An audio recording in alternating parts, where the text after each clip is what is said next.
సాగుతుల వాటి అర్థాలు ఈ రోజు మనం తెలుసుకుందాం. అంతంతా వీరికి పెద్దసేపు మసాలా. అనుభవించేది తక్కువ, అయ్యే ఖర్చు ఎక్కువ.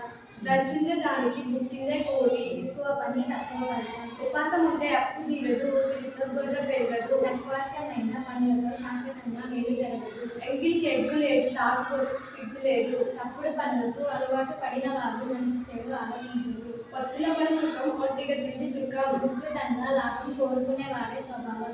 పగటి ముచ్చట పనికి చేటు, రాత్రి ముచ్చట నిద్రకు చేటు. అనవసరమైన మాటలతో ముఖ్యమైన పనికి ఆటంకం. నాభి కాడ చల్లబడితే నవంపుతోని జవాబు ఇవ్వచ్చు. ఆకలి బాగా తీరితే ఎంత గొప్ప పని అయినా సాధించవచ్చు. నాలుక మీద కాదు, కడుపులో ఉండాలి. మాటలతో కాకుండా ప్రేమ అనేది మనసులో ఉండాలి. నాగుంపమంత కోపం, చేరిపోతంత పిరికి. ప్రారంభంలో ఉద్రేకపడడం, తర్వాత పశ్చాత్తపడడం. ధైర్యం దండిది, చెయ్యి మొండిది. పైపై ఆర్భాటాలు చేయడం, అవసరమైనప్పుడు సహాయం చేయకపోవడం. గవ్వ ఆదిన లేదు, గడియ పుస్తక లేదు. ఫలితం లేని పనులతో శాశ్వతంగా మేలు జరగదు. ధన్యవాదాలు.